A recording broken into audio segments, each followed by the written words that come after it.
Okay, hello YouTube. Today we're going to be doing my fourth and final video on how to play against the French defense as white. This video is going to cover the Winawer variation. So the Winawer variation happens after e4, e6, d4, d5, knight to c3, bishop b4. This is actually the reason that a lot of people choose to bring their knight to d2 instead of c3, is to actually avoid the Winawer. But I don't think the Winawer is anything you need to avoid. As Fisher put it, I may yet have to admit that the Winawer variation is sound, but I doubt it. It's anti-positional and it weakens the king side. Basically, with bishop b4, black kind of signifies his intention of getting rid of his good bishop. And if he does that, he's going to be weak on the dark squares for the rest of the game, and white will have an advantage in space. And he'll have an advantage on the king side. And so from a classical positional perspective, move bishop b4 doesn't make a ton of sense. And if anything, you should be encouraging black to take your knight, because that would be a good thing. So that was always one of the things that I loved about this opening, was if I get a chance to play e5, which of course I play immediately here, and then they play the normal move, which is c5, what I loved was this beautiful center that I could get after a3, and then when they captured, I would have this gorgeous center with b captures c3, and you just see this beautiful little pawn chain here. And this variation is a little tricky. There's a few things that you have to remember when you play the mainline Winawer variation. So for starters, they don't have to play like this. They can try to keep their dark squared bishop. They can even try to get rid of their light squared bishop. And there's a couple different ways they can do that. And you have to know exactly how to meet that when they do it. So let's go into those lines. So we have bishop to b4, and then we have e5. And the lines that I kind of want to cover here are basically, there's two possibilities. There's the immediate b6, and then there's also queen d7. And these are actually pretty similar. You're going to respond to these in pretty similar ways. So against queen d7, my recommendation is just bishop d2. And I recommend this for if you just see a weird move sometimes, bishop d2 is just a good move to throw in there, because it says, okay, now if you take on c3, I'm going to take back with my bishop. I'm not going to mess up my pawns. You're also threatening to move your knight, in which case they would actually trade their good bishop for your bad bishop. And, if you've seen previous videos on the French, getting rid of this bad bishop is usually a good thing, especially if you can trade it for their good bishop. So after bishop d2, b6, this is a maneuver that you really want to keep in mind, is they're going to play bishop a6, or they're going to try to play bishop a6, and you would like to set up a situation where they won't get your bishop for their bishop. So this is a cool little maneuver to keep in mind, is bishop to b5, c6, and then bishop a4. And I know it looks weird, but eventually you can get this bishop back into the game via bishop b3, bishop a2, bishop b1, or possibly bishop b3, and then, eventually after you move your knight, this bishop will come back to c2. I know it seems like this is going to take a lot of moves, but keep in mind, this is a closed position. So we don't care necessarily about tempo. What we care about is having the right pieces, and we want to have them in the right place. So, I'll just give you a brief example of how this might go, like here, and then we don't have any problem trading off our good bishop. And if they get rid of their bad bishop, which we really can't prevent, when they play b6 and they're going to play bishop a6, they're saying, hey, I'm going to get rid of this bad bishop no matter what. You can't really stop it. But you'd rather they take a knight than take your good bishop. So bishop f8, h4, just gaining space on the king side. H5 forcing h6, then you have kind of this classic kind of king side bind. And then c3, bishop d3, knight f4, bishop back to h7. At this point, once they've maneuvered their bishop back to h7, we're a little bit more inclined to trade bishop for bishop eventually, so that we can weaken their king side. This is kind of similar to the Caro-Kann. Also, keep in mind, we've gained a lot of space over here, and we have a bind on the king side. But we've, of course, got a lot of other things to do until then. So again, following this example, knight f3, a5 castles. And eventually, yep, he does exchange this. But again, look at this bind. Look at this e5 and h5 pawn duo. We're going to start building up a huge attack against the black king and against the king side, bringing all of our pieces over there, and eventually playing f4, bringing everything over to this king side. You just notice everything is just ready to come into this assault. And so the game that we're following continued like this. Eventually white broke through, with knight f5, and black had to resign, and this was Short versus Giranath in Mumbai in 2004. Okay, so that was queen d7. Now, of course, they don't have to play queen d7. The other way that they can do this is, not c5, is b6. Okay, and the move that I recommend here is the move a3. And then there's basically two options. Black can play the move bishop takes c3. And after bishop takes c3, I think this is very similar to kind of the main lines where black plays bishop takes c3 is, you know, white gets an advantage on the king side, and black has gotten rid of his bad bishop. The difference being that eventually bishop a6 will happen. But I'll give you an example here. B takes c3, queen d7, and then queen g4, f5, queen g3. And again, we can't really stop this, bishop a6. And usually when they play bishop a6, the remedy is to go ahead and take it, because after knight takes a6, you're actually kind of undeveloping their knight, because their knight's going to have to travel back to b8 in order to come back out to c6, because notice this knight has no forward movement here. Now, black has had at least one success story here. He's gotten rid of his bad piece. But he's done that at the expense of a lot of time. He still has lost space. And white should be able to build up an attack on the king side in that amount of time. So knight e2, king f7, h4. Queen a4 hitting c2, so we're going to have to shuffle over and defend it. Queen d3, c5, rook b1, knight e7, h5, gaining more space. Rook h8, king b2, king g8, knight f4, rook c6. Castles kingside, rook ac8, queen g3, rook h8. And I think at some point maybe black should have considered h6, even though it allowed, you know, this square to become permanently weak, because now after the move h6, g6, knight h5, white was completely winning. And then c takes d4, queen h4, rook f7, knight f6 check, king h8. And this game had a beautiful finish. Knight e8, knight g8, knight d6, hitting the rook, rook f8, and then super cool move. If you want to look for it, stop the video, see if you can find the move. White to move and win. Okay, queen d8. Give yourself a gold star if you found the queen sack. So rook c8, and then queen takes c8. He resigned, obviously, because if rook takes queen, knight f7 will be mate. And this was Anand versus Ivanchuk, Moscow 2009. Anytime you can beat Ivanchuk in the French, you're doing pretty good with the white pieces. So I think we should take this as an example of exactly how to play this variation. So b6, a3. Ivanchuk had another famous game against Kasparov, where Ivanchuk, of course, famously retreated the bishop to f8, and it gave Kasparov absolute fits. Now, in that game, Kasparov actually played the move knight to f3, and he ended up getting into trouble, but he missed a couple of things in the game. I don't think knight f3 was bad, actually. I think Kasparov's approach to this wasn't terrible. Actually, I'll just blitz kind of through the main part of this game. Notice he still uses that bishop b5 to a4 maneuver. Very classically minded Kasparov. One of the ideas that Kasparov continually missed is he never got f4, f5 underway fast enough throughout the game. But another just little, like, classical thing that he missed was in this position, I believe he missed the opportunity. He played knight h2 here to finally get f4, f5 underway. I think he missed the opportunity to play the move bishop h4, which was just a real classical move. Just get rid of the bad bishop. And it, you know, Ivanchuk can't pull another Ivanchuk and pull it back to f8 because we'd be giving up this diagonal, and this would be brutal. You know, white would be much better here. So you'd almost just have to exchange, and after you exchange, white's going to take back with the knight, and that knight's actually on a pretty happy square.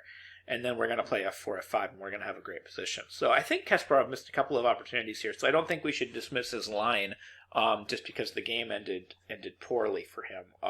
It ended poorly after knight h2, and then he never did actually get f4, f5 underway. He got into a lot of trouble here just after a takes b4, c takes b4. He didn't want b3 with bishop b1, blocking his rook permanently, so he took, but then this ended up being a total disaster. And he ended up getting into significant amounts of trouble very quickly, and then just resigned because this pawn on c4 was just unstoppable. And that's kind of the worst case scenario for the French, is if your center kind of collapses and then you don't have anything. This is what French defense players are going for. This is what you need to avoid. You need to hold your center together. Now, Kasparov, even just in that game, the way he played it was fine, and he had a number of ways to avoid that serious issue. What I would recommend instead of knight f3 which Kasparov played. I would actually recommend just the immediate bishop to b5 check, as was played by Mirosevic against Gleck in Russia in 2016. And that game went kind of around the same path, but the thing that Mirosevic avoided was he didn't play the early h4, h5, and that gave him a little bit more time to build up a more traditional kind of attack. Actually, Mirosevic kind of went nuts in this game. Not only did he go for f4, he castled queenside and went for f4. So, like, the game went knight e2, and he shuffled that bishop back. Notice he's not playing h4, h5 here. Instead, he goes for h3, and then he castled queenside, and his idea is to eventually play g4 and then f4 with the idea of f5. And then he ended up winning a brilliant game. And it just went very well for him after this. After g6, his opponent resigned. He ended up just completely, you can just see, just dominating that king side and just breaking through. Okay, so that's basically how you're going to respond to all these non-c5 replies. But of course, that's not what the majority of people play. They play c5. So how do we respond to c5? So, of course, against c5, we play a3. And they don't have to take on c3. They can play bishop a5. And of course, there was a famous game in Fischer's My 60 Memorable Games that went down this path. And I'll admit, I'm not quite brave enough to play exactly like Fischer did with the move Queen G4. But if you want to carefully study that game, well, he didn't play Queen G4 right away. Of course, he played B4. And then after C takes D4, Fischer went kind of nuts with the move Queen to G4 here. And I'm not brave enough to do that, so I'll just usually play I'll play knight to b5, and I'll just play this position very carefully. And this is just my tip on playing knight b5, bishop c7. I'll play f4 to hold the pawn with the pawn, and then my little tip is just don't take here. not right away anyway.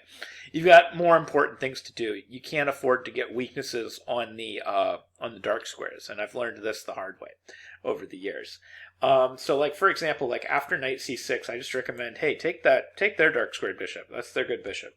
And then after there, you would play bishop d3. Just blockade that pawn, and we're not going to take it right away. We're going to wait till we get everything else done. So then knight h6, knight f3, knight f5, we're going to play bishop b2. We're putting pressure on the pawn, not going to take it. Got to play queen e2 before we castle, because we can't run into knight e3, and we still don't want to just harvest the pawn. We don't want to play bishop takes f5, ef5, knight d4. Again, experience has taught me trouble on the dark squares. So a6, we're going to castle knight here, and then rook fc1. And at this point, we've done just about everything we can do. And actually, it's black that's kind of running out of things to do. So I think black might have nothing better than just kind of pulling his knight back. I think if he does something else, like I think if he plays like knight c4, we're going to run into bishop takes c4, dc4, queen c4, rook c8, and then finally, yes, we've done enough, we can take. And it looks like white has a pretty big advantage here. So after knight f5, queen f2, castles c3, dc3, rook c3, queen d8. Notice I never did take that pawn. Rook e1. D4, rook c5, knight on c to e7, g4, and we're following a game here, knight h6, h3, we capture everything, and then we advance our pawns on the king side. This is actually a really nice game, and eventually white won after knight h6, and this was actually one of our fellow Americans that played this game. This was Grandmaster Joel Benjamin versus L. Carlson from Stockholm. Not that Carlson, different Carlson from Stockholm in 1990. So I don't even know if Magnus was playing back in 1990. So anyways, so we're going to rewind, and we're going to take a look at some other main lines. So b4, another option that they have is instead of c takes d4, we've got c captures b4. And this, do not be scared of this at all. Just play knight to b5. And I think this is kind of a ridiculous way to play this because the center is still held. And if you notice, there's going to be problems on these dark squares. We're already threatening knight to d6. So if they play really blatantly, like if they play b captures a3, just the move c3, knight e7, knight comes to d6 right away. This position is kind of a joke. I think white is not only got more than enough compensation for the one pawn that he's down, he's probably got more than enough compensation for more than that. I think this position's already pretty ridiculous. So I'll just show you a brief game here. This was a game that Anand played, and I mean, I'll just stop right here. Look how good White's position is. He doesn't even take the exchange. He just plays bishop d6. And he just builds his position because the dark squared bishop is just so good and so dominant. He doesn't want to take this useless rook. So Anand went on to win this game pretty convincingly against Lodi and Dubai in 1986. So I don't think you should be afraid of that line or that continuation at all. There's one other way they can play it. They can try to play knight c6, and then they can shuffle their bishop back to e7. And this is a little bit more legitimate, because at least they're holding the dark squares. But again, I don't think this is anything to be totally scared of. You just play bishop a3, and again, we get rid of that bad dark squared bishop. And then we just exchange, and we come into d6 anyway. And there's actually been quite a few more games in this, because it is a little bit more legitimate. But white usually comes out on top here. So going back, because I do want to cover the main line. So main line is c5, a3, and then of course, this is the move we all see the most, is bishop takes c3, b captures c3, and we get our big pawn center. Okay, so the main thing you want to do against the main line is you really want to try to get in pawn to a4, and you want to get your bishop to a3, and you want to do that, and you want to keep your pawn center together. So I basically separate this into how black chooses to develop his pieces. So if he plays the move knight e7, I'm going to play a4 right away. And this instead of the poison pawn variation with queen g4, which I think is just a little bit more dangerous. So I like just a4, and I like this positional approach, just a4, and then we play, for example, after queen c7, we're going to play knight f3. And then there's a bunch of different ways that people choose to play this here. And I just want to cover these different move orders. So a lot of people play b6 here. And against b6, I recommend bishop b5 check. We actually misplace this bishop. Again, this very common maneuver. We play bishop b5 check, we misplace the bishop, and in this case we're going to bring this bishop back to d3.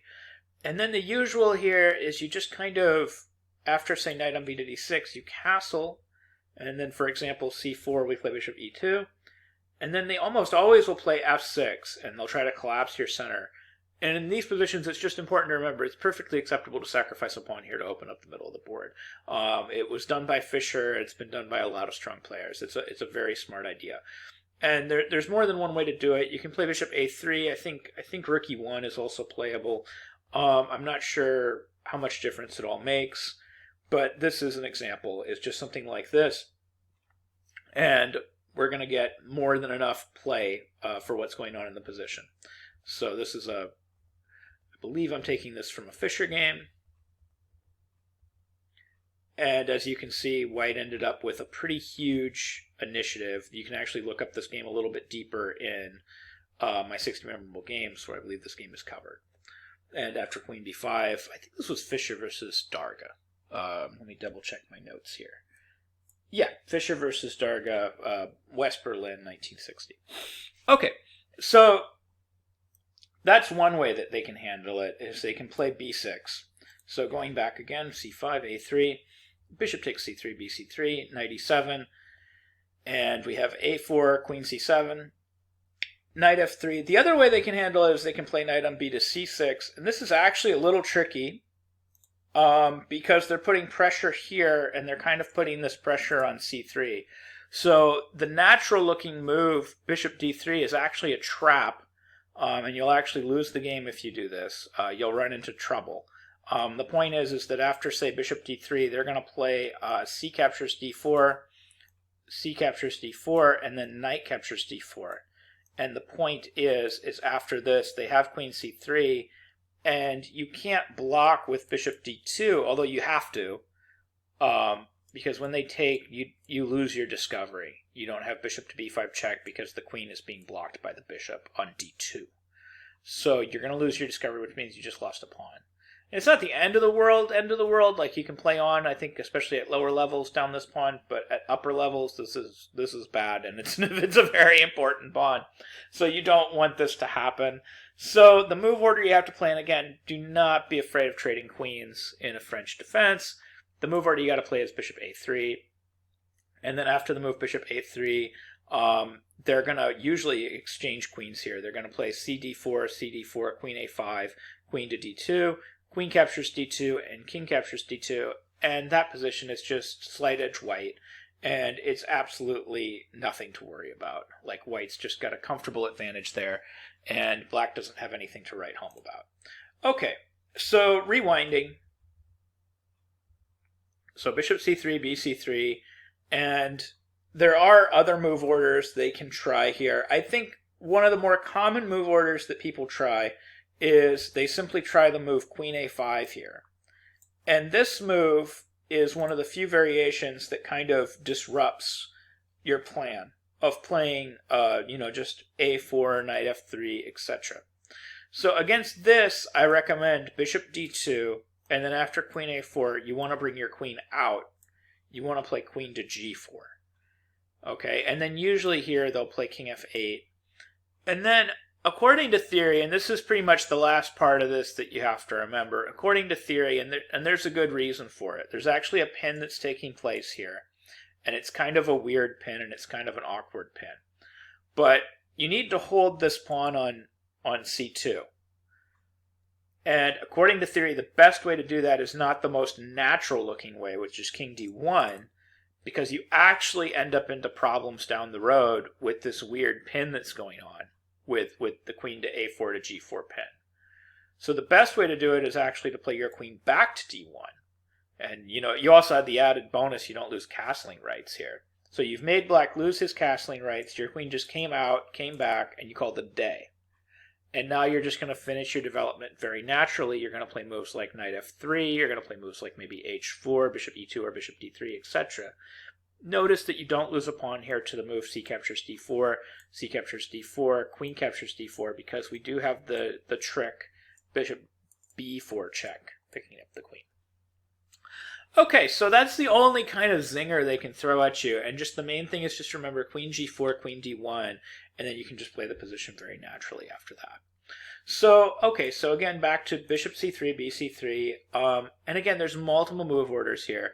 There's knight e7, there's queen c7. A good thing to note on queen c7 is that after queen c7, knight f3 is probably best. Knight f3 is probably best, and then we're just probably transposing back into main lines with knight e7 and then a4. And again, at this point, they've got their main two options, which are b6 and knight on b to c6. And we've already gone over, what to do there. Okay, so I guess there's just one other variation to mention, which is after the move knight to e7 and then a4, they can throw in the move queen to a5 here as well as an alternative. And if they play the move queen to a5 here, this is nothing to worry about. You just play queen d2. And once again, we're not afraid of trading queens in the French. And queen a5 doesn't disrupt the plan of just playing knight f3, bishop d3, bishop a3, etc. And if they exchange on d4 and exchange queens, this should be considered a success for white. This isn't anything you should be worried about. You're going to just have an advantage in the middle. So anyways, that's how to play the white pieces against the French defense. This has been video number 4, the Winawer variation. I hope this video was instructive, and I hope you learned something new about chess. Thank you very much for watching.